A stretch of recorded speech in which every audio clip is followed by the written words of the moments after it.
Gjithë efektivet e policisë të angazhuar pas vitit 2013 nënshtrohen një kontrolli të shenjave të gishtave dhe analizave të gjakut. Janë testet të cilat kanë për qëllim të provojnë se ata s'kanë qenë të dënuar apo nuk janë përdorues droga. Gjykata e krimeve të rënda ka lënë në burg 7 nga 12 anëtarët e grupit që akuzohet se ka trafikuar 2.5 ton drogë drejt Italisë.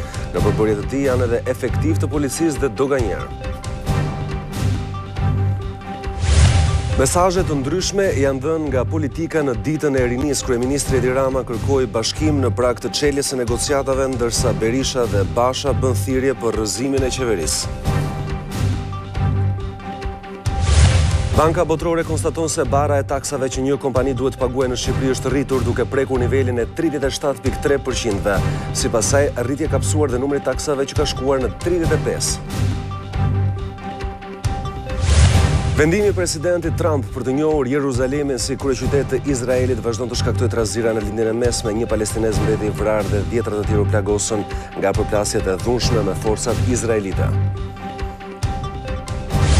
Mbrëmja e sejntës mbylli fazën konkurruese të këngës magjike në televizionin Klan. Sot është një ditë votimesh për artistët që me pikët e tyre do të çojnë në finalen e madhe të së shumës 20 këngëtarët më të mirë të këtij edicioni.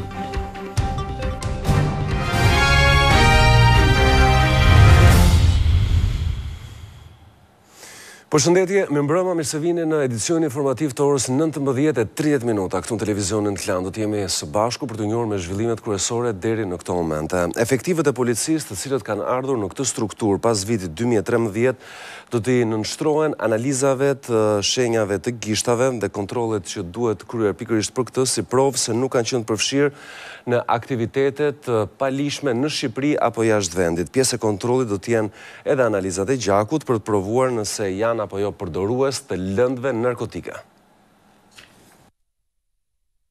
Të gjithë efektivëve të policisë së shtetit që kanë hyrë në radhët e kësaj organizate pas vitit 2013 do të verifikojnë gjurmët e gishtave dhe analizat e gjakut. Sipas një urdhri të drejtorit të përgjithshëm Aki Çako, këto të dhëna personale do të shërbejnë për të parë nëse ata kanë qenë të dënuar më parë në Shqipëri apo në ndonjë vend tjetër dhe nëse janë përdorues droge. Testit i nënshtrohen jo vetëm policët që kanë ardhur nëpërmjet Akademisë së Sigurisë, por edhe ata që janë ripranuar pas 2013-s. Kjo praktikë kishte nisur të zbatojë në policinë në vitin 2008 me një urdhër të nxjerrë nga ish drejtori i asaj kohe Ahmet Prençi, por pas shtatorit të 2013-s ajo u ndërpre. Në muajin tetor, drejtori i përgjithshëm Aki Çako rifreskoi urdhrin. Televizioni Klan mëson se afërsisht 600 efektivë, oficerë dhe punonjës të rolit bazi kanë dorëzuar të dhënat e kërkuara në një afat prej një muaji.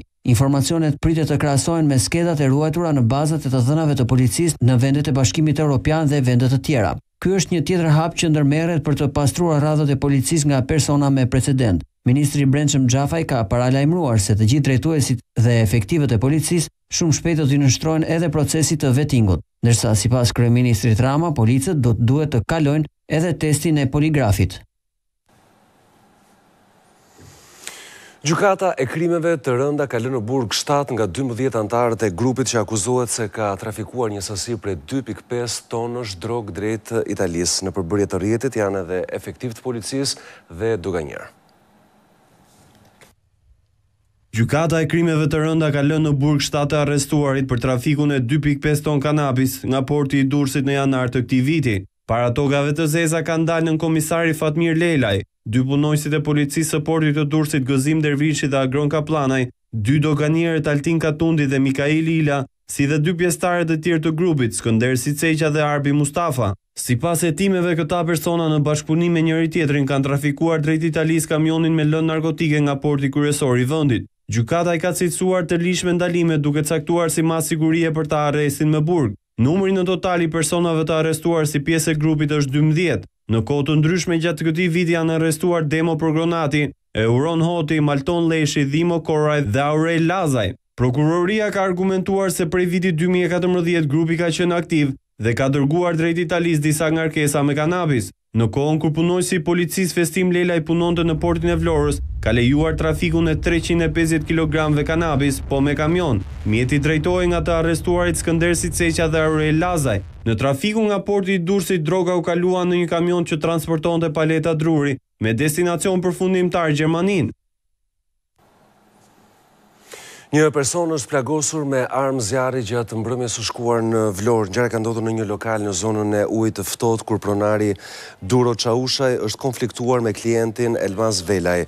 Ka qenë Velaj, një 46 vjeçar nga Vlora, ai që gjatë grindjes ka nxjerrë një pistolet që e mbante pa leje dhe ka qelluar ndaj pronarit 56 vjeç duke e plagosur në këmbë. Autori është larguar duke humbur gjurmët, ndërsa i plagosuri ndodhet në spitalin e Vlorës jashtë rrezikut për jetën.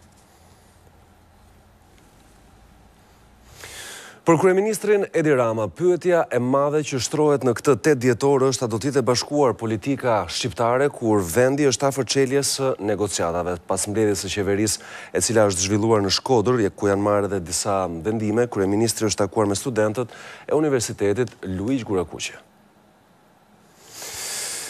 Ndërsa tani do të flasim për mazhorancën dhe opozitën, të cilat duket se janë larg konsensusit të kërkuar nga kryeministri për zgjedhjen e kryeprokurorit të përkohshëm. I pyetur për ftesën e kryeministrit, kryetari i Partisë Demokratike Lulzim Basha ka shmangur komentet, ndërsa ish kryeministri Berisha thotë se preferon të qëndrojë larg këtij debati.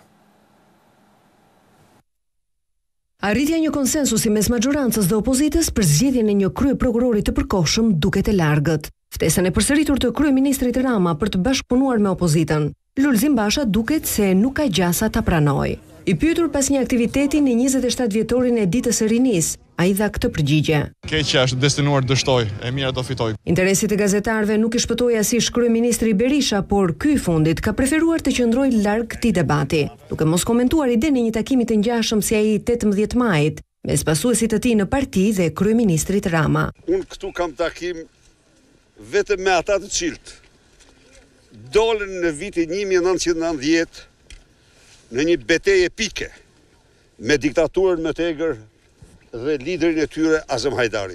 Sot, kjo është agenda ime. Të njëjtën kuvendi shpalli zyrtarisht vakancën për vendin e kryeprokurorit të përkohshëm, pas hapjes së procedurave nga majoranca në Komisionin e Ligjeve. Opozita e cilësoi antikushtetuese procedurën e ndjekur nga socialistët, me argumentin se, sipas kushtetutës, mbarimi i mandatit konstatohet nga Këshilli i Lartë i Prokurorisë, organ që nuk është ngritur ende nga parlamenti për shkak të mungesës së kandidatëve të sjellë nga shoqëria civile. Por majoranca argumentoi se Adriatik Llallës i ka përfunduar mandati 5 vjeçar dhe se nuk ka hapësirë ligjore për shtyrjen e tij. Tani ndikim deklaratat e bëra nga ana e kryeministrit Edi Rama pas mbledhjes së qeverisë në Shkodër. Të dhjetorin kryeministri Edi Rama zgjodhi ta kujtojë në një aktivitet në Universitetin Luiq Gurakuqi në Shkodër me studentë e ekselencës. Edhe pse në lajmërimin e bërë në faqen e tij në Facebook, shtroi për diskutim pyetja a do të jetë politika shqiptare e bashkuar në lartësinë e aspiratës së dhjetorit 90 për çeljen e negociatave të antarësimit në Bashkimin Evropian. E në një kohë kur vet Rama i ka bërë një ftesë publike opozitës për një pakt kombëtar për këtë çështje, në diskutimin me studentët, ai nuk u ndal të fliste për këtë temë, por më shumë foli për ndryshimin e madh që ekziston mes ëndrave të studentëve të 8 dhjetorit dhe studentëve të 27 viteve më pas. Për gjithkënd dukej e mjaftueshme që të rrëzohej regjimi i vjetër për të pasur Shqipërinë si gjithë Europa. Por e vërteta është një regjim mund ta shohësh të rrëzohet edhe në një ditë, por një shoqëri nuk mund ta ndryshosh në një ditë. Takimi me studentët në Shkodër u zhvillua në kuadër të mbledhjes së qeverisë që do të mbahet për 2 ditë në këtë qark, e jo vetëm për simbolik, por edhe sepse është një premtim elektoral, qeveria ka marrë vendim për të shpallur qendrën e Thethit, qendër historike. Duke filluar nga rindërtimi i rrugës së Thethit. Një tjetër vendim i marrë në mbledhjen e zhvilluar në Muzeun Marubi ishte miratimi i projektit prioritar për Shkodrën turistike. Projekti artuar dhe mbështetur mbi propozimet e Bashkisë së Shkodrës, që muajt e fundit ka bërë që kryeministri dhe kryebashkiakja demokrate Ademi të shfaqen shpesh në krahët e njëri tjetrit, pavarësisht përplasjeve në jo pak raste edhe publike. E një nga këto shfaqje u shënua përpara mbledhjes së qeverisë, kur Rama e Ademi inspektuan punimet për rrugën turistike të Velipojës, investimi i qeverisë përmes fondit të zhvillimit të rajoneve. Ky lot ka ecë mirë, me thënë drejtën. Është një fillim mirë. Kena disa probleme vetëm në lotin e parë dhe në lotin e dytë. Më bëj shumë qefi që ministri bashkohet me mua. Për zgjidhje teknike që ne kemi diskutuar. Bashkohet, po ti si afrohesh, Është i ftuar në të gjitha. Në 27 vjetorin e ditës, rinis lideri historik I të djathës, Sali Berisha I ka bërë thirrje të rinjve që të ngrihen për të rrëzuar qeverinë.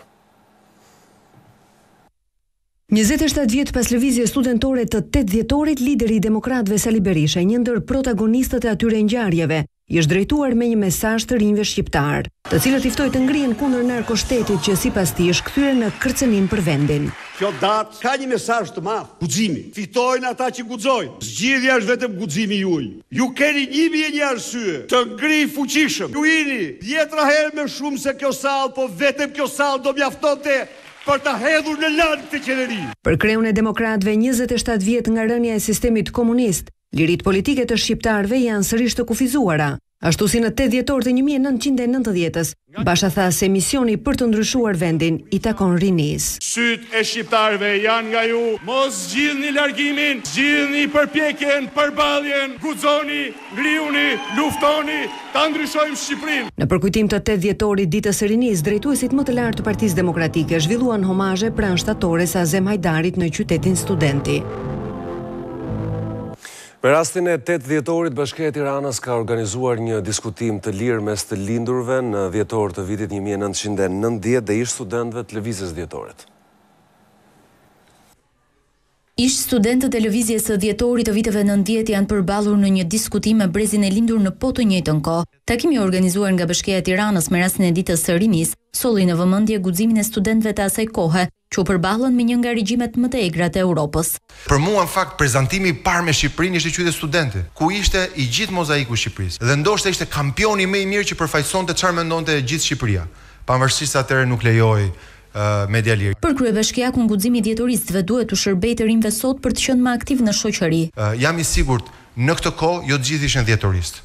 Kishte ca njerëz që thoshin, "Ma çam duhet mua ky muhabet." Edhe sot në fakt një pjesë e madhe e shoqërisë thotë ta bëj dikush tjetër. Gjasat janë, nëse jeni një aktivist sot, me gjasa do jeni leadershipi I Shqipërisë nesër. Për të evokuar ngjarjet e atyre ditëve për gjithë të rinjtë e sotëm në ambientet e qendrës TEN, u shfaq edhe dokumentari 8 dhjetor 1990, 27 vite pas. Partia Socialiste ka denoncuar si një mega aferë korruptive të qeverisë Berisha kontratën me kompaninë Rapiskan. Referuar një shkrimit të Bloomberg, socialistët thonë se përfitimi korruptiv është miliona dollar. Partia Socialiste duke u referuar një investigimi të kryer nga rrjeti mediatik amerikan Bloomberg, e akuzon ish kryeministrin Sali Berisha se përmes një kontrate abuzive me kompaninë Rapiskan ka përfituar miliona dollar. Gjysma e 250 milion dollarëve të kontratës së lidhur midis shtetit shqiptar dhe kompanisë amerikane që fitoi tenderin, ju kalua në mënyrë rrëshpeti ish kryeministrit Berisha dhe njerëzve të tij më të afërt. Mazhoranca I kërkon prokurorisë të hetojë mbi këtë skandal. Provat kanë pothuajse 5 vjet që flen në tavolinën e prokurorisë. A do të vendos më në fund, pas këtij denoncimi të ardhur nga SBA, që prokuroria të nisë të bëjë detyrën e saj? Kontrata me kompania Rapiskan e firmosur nga qeveria Berisha është denoncuar nga socialistët kur ishin në opozit, ndërsa kur erdhën në pushtet ata e rinegociuan atë, duke bërë të mundur që deklarata doganore për çdo zhdoganim të ulen nga 39 euro në 5 deri 22 euro.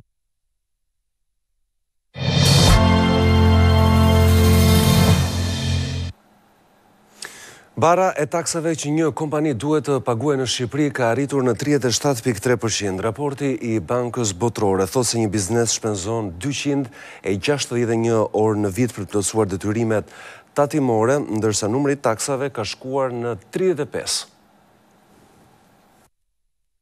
Bara mesatare e taksave që paguan një kompani në Shqipëri është 37.3% e fitimit, nga 36.5% që rezultonte përpara një viti. Studimi Bankës Botërore dhe kompanisë PricewaterhouseCoopers të paguash taksat në vitin 2018 tregon se në strukturën e tatimeve, Shqipëria mban përqindjen më të madhe nga taksat që vendosen mbi punën, të cilat zën 18.8% të gjithë barës fiskale. Mesatarja e rajonit për barën totale të taksave është 33.4%, ku vendin e parë zë Serbia dhe në vend të dytë në rajon është Shqipëria, mes shteteve të Ballkanit Perëndimor. Në një tjetër renditje të 19 vendeve të Azisë Qendrore e Europës Lindore, Shqipëria rezulton e 6-ta për orë të gjata që një biznesi duhet të shpenzojë për të përmbushur detyrimet tatimore. Një ndërmarrje që operon në vendin ton I duhen 261 orë për të plotësuar detyrimet tatimore, Mes të njëjtave shtete, Shqipëria është e dyta pas Izraelit, për kohën më të gjatë që një biznes i nevojitet të marrë rimbursimin e TVSH-s. Një sipërmarrësi duhen mesatarisht 37 javë. Vendi ynë është i parafundit, edhe në raport me numrin e taksave që duhet të paguaj,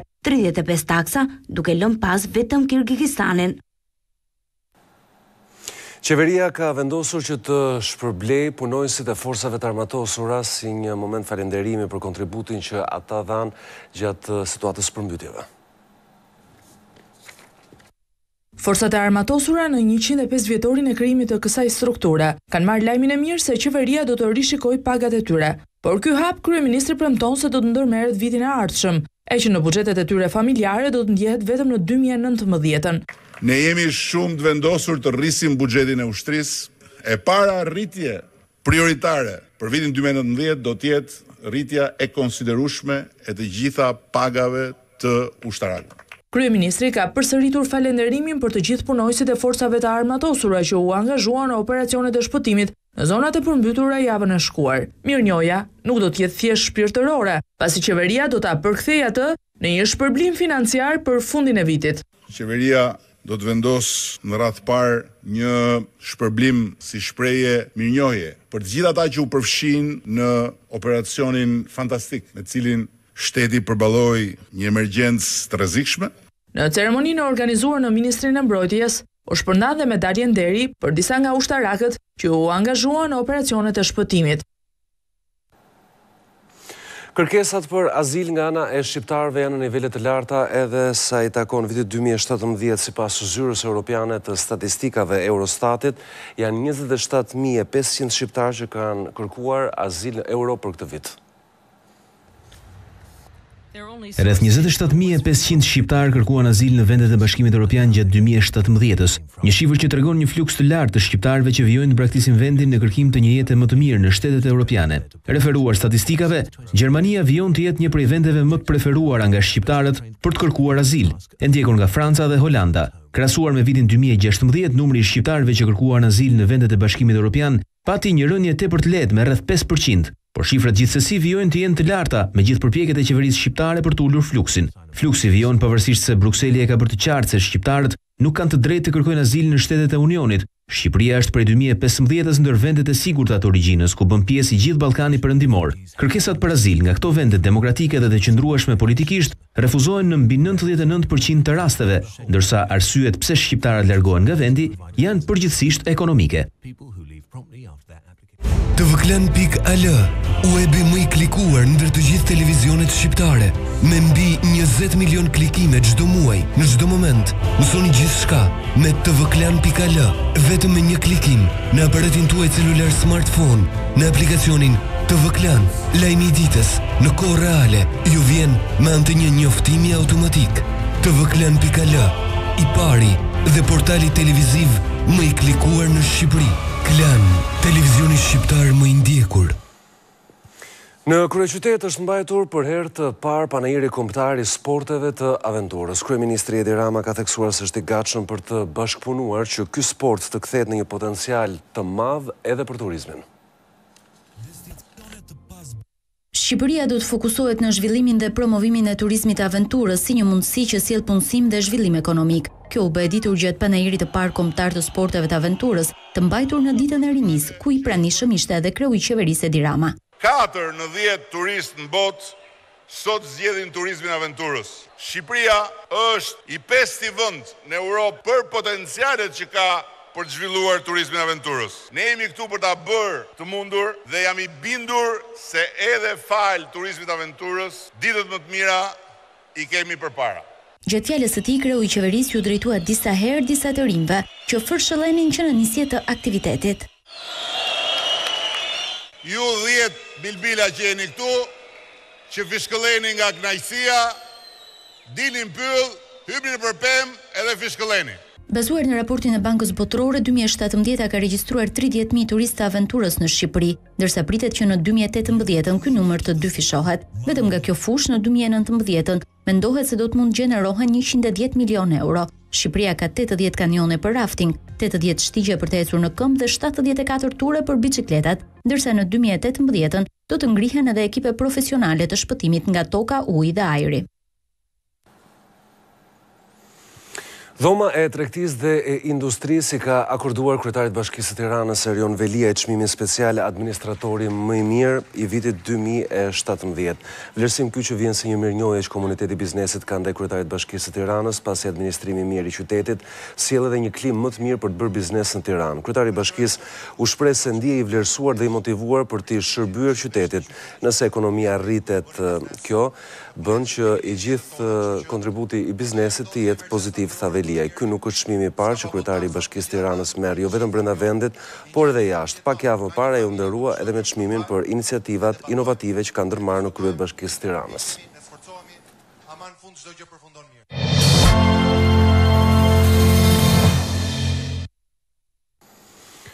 Vendimi i presidentit Amerikan Donald Trump për të njohur Jeruzalemin si kryeqytet të Izraelit vijon që të shkaktojë trazira në lindjen e mesme. Një palestinez ka mbetur i vrarë, ndërsa 10 të tjerë plagosën nga përplasjet e dhunshme me forcat izraelite. Vendimi i presidentit amerikan Donald Trump për të njohur Jeruzalemin si kryeqytet i Izraelit dhe për të zhvendosur aty ambasadën ka sjell viktimën e parë. Një palestinez mbeti i vrarë nga përplasjet me ushtrinë izraelite.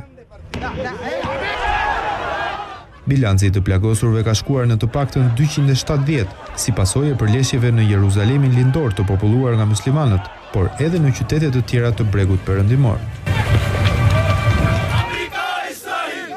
Protesta përpara përfaqësive diplomatike në Shtetet e Bashkuara ka patur në shumë qytete të mëdha të botës islame. Me mijëra njerëz protestuan përpara konsullatës amerikane në Stamboll.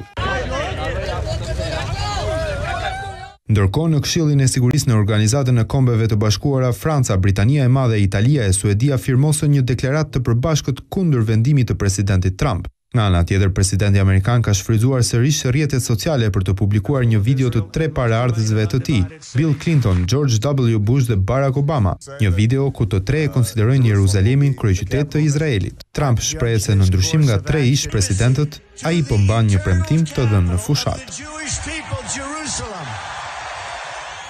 Mes Bashkimit Evropian dhe Britanisë së Madhe është arritur marrëveshja e parë sa i takon çështjes Brexit. Arrihet marrëveshja e parë mes Bashkimit Evropian dhe Britanisë së Madhe në bisedimet për çështjen Brexit, marrëveshje që jap rrugë procesit 2 vjeçar të shkëputjes së Britanisë së Madhe nga Unioni. Lajmin e dhanë herët në mëngjes në një konferencë të përbashkët për shtyp nga Brukseli, kreu i Komisionit Evropian Jean-Claude Juncker dhe kryeministre britanike Theresa May pas bisedimeve të zhvilluara gjatë natës nga grupet negociatore. This was a difficult negotiation. Ishin negociata të vështira, por arritëm zhvillimin e parë të rëndësishëm. Jam i kënaqur me këtë marrëveshje të drejtë që arritëm me Mbretërinë e Bashkuar. Kjo qeveri do të vazhdojë të drejtojë në interes të gjithë komunitetit në Irlandën e Veriut dhe të zbatojë marrëveshjet që mbështesin progresin e madh të këtyre 2 dekadave. Sipas marrëveshjes së arritur, Britania e Madhe do të trajtojë në bazë të ligjeve britanike 3 milion qytetarët nga vendet e Unionit që jetojnë aty. Po ashtu kufiri me Irlandën do të ekzistojë vetëm simbolikisht dhe nuk do të ngrihen barriera mes 2 vendeve. Rezultatet do të prezantohen krerëve të 27 vendeve anëtare të Unionit në samitin e 15 dhjetorit në Bruksel. Pas miratimit të marrëveshjes, faza e radhës do të jenë diskutimet për kërkesën e Britanisë për të qëndruar si pjesë e Unionit doganor me Bashkimin Evropian pas shkëputjes së plot.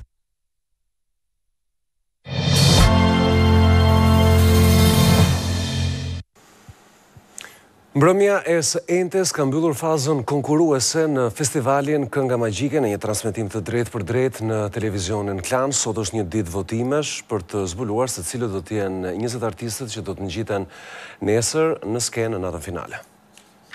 Ju presim të shtunën në orën 20:15. Mbyll konkurimin Kënga Magjike. Këngëtarët i drejtojnë votimit për të vendosur me pikët e tyre se cilët do të jenë 20 finalistët e së shtunës. Me më të mirat i gjithnjë sipas vlerësimit të vet konkurrentëve të edicionit të 19 do të njihemi në mbrëmjen e madhe të ndarjes së çmimeve. Endja e gjysmëfinales së dytë përcolli në një transmetim të drejtë për drejtë në televizionin Klan, në regjin Aldon Lipes, produktet artistike të 25 këngëtarëve të fundit.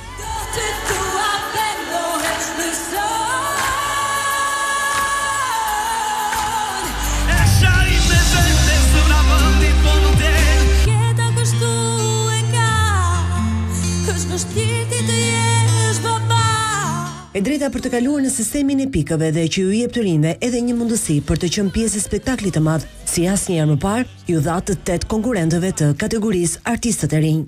I duar trokitje për të gjithë artistët e rinj të kualifikuar.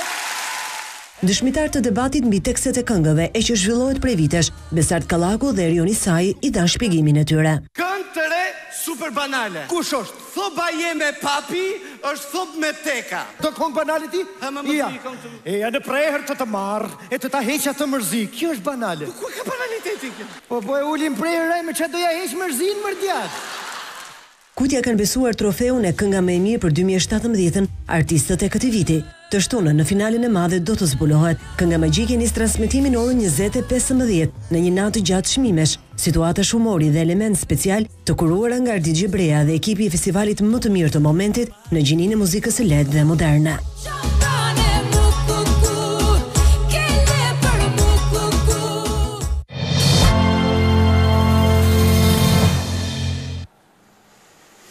Romela Bega i ka folur për të parë në lidhur me medaljen që ajo mori në botrorin e peshngritjes, ajo gjithashtu ka folur edhe për sfidat e radhës të cilat i ka lidhur me evropianën.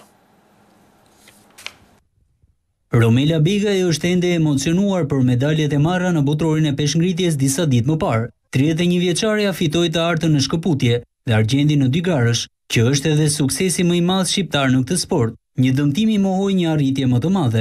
Unë jam kënaqur me arritjet e mia, me lodhjen time, me sakrificat e mia. Kam një vit larg familjes. Gara ka të papritura, për mua ishte dhe kjo një arritje dhe një histori për Shqipërinë. Romelës i mungon vetëm medalja olimpike, por nuk nxiton të vendosë objektiva. Kjo është, si themi, starti. Medalja olimpike është akoma larg. Gara e radhës do të jetë europiani që do të zhvillohet vitin e ardhshëm në Tiranë. Normal që do japim maksimumin, jo vetëm unë, po të gjithë sportistët shqiptar, sepse ky është vendi jonë dhe duhet ta nderojmë. Romela Bega ju rikthye garave ndërkombëtare këtë vit, pas përfundimit të pezullimit për shkak të dopingut. Skënderbeu e ka mbyllur me humbje fazën e grupeve të Europa Ligës, trajneri i koçarëve pati rezerva të forta se takon gjykimit të ndeshjes. Skënderbeu i dha fund sezonit europian me humbjen 2-1 në fushën e Young Boys. Një disfat në sekondat e fundit, por me një lojë të bukur të ekipit shqiptar që mbështetej nga tifoz në Stade Suisse. Skënderbeu në Bern i munguan disa titullar për dëmtime dhe mungesë të vizës, si në rastin e James. Gavaza i shënoi i pari për koçarët që shfaqi një lojë më kërkuese gjatë pjesës së dytë, edhe pse nuk kishte në fushë një sulmues të mirëfillt. Megjithatë, vendasit e përmbysën rezultatin duke i rrëmbyer vendin e tretë skuadrës së Ilirdajës. Trajneri pati rezerva për gjykimin pasi ju mohuaj një 11 metrësh që mund të ndryshonte rrjedhën e lojës. Një sezon i suksesshëm i Skënderbeut që e mbylli pa humbje në shtëpi dhe me 5 pikë. Rezultatet kanë ndikuar edhe të ardhurat që përllogëriten rreth 4 milion euro vetëm nga bonuset e UEFA-s. Flamurtari Vllaznia pritet të jetë një nga ndeshjet më interesante të javës. Flamurtari Vllaznia është një ndeshje që përmban shumë sfida brenda. E para është ajo teknike, Shpëtim Duro dhe Ernest Gjoka rivalizojnë me njëri tjetrin me idetë që kanë për futbollin. Një tjetër sfidë është edhe ajo e lojtarëve në fushën e lojës, por sipas trajnerit të vlonjatëve, renditja e Vllaznisë nuk tregon realitetin. Nuk duhet të shikohet asnjëherë skuadra në bazë të klasifikimit. Unë Vllazninën e vlerësoj shumë për organikën e skuadrës. Janë lojtarë që kanë qenë në qendër të merkatit si Orelesi, Vucaj, Gilman Liko, Edon Hasani. Ernest Gjoka e mendon ndryshe, për të emrat e përveçëm nuk ka rëndësi. Nuk bëjnë dallimet individët, por dallimin e po grupi. Kjo është ajo që ne po imponojmë edhe po mundohemi të transmetojmë ke skuadra. Për Gjokën transferta në Vlorë kundër ish skuadrës së tij është e vështirë dhe ka menduar të bëjë përforcime në mesfush. Ku mendojmë që të bëjmë një mesfush më të fortë, duke pas parasysh karakteristikat e krymit, ku do jetë bashkë me Tafilin dhe Asani që do spostohet në të majtë. E rëndësishme është që mos dalim pa gjë nga transferta e flamurtarit. Sfida e fazës së parë mes këtyre skuadrave përfundoi në barazim 1-1.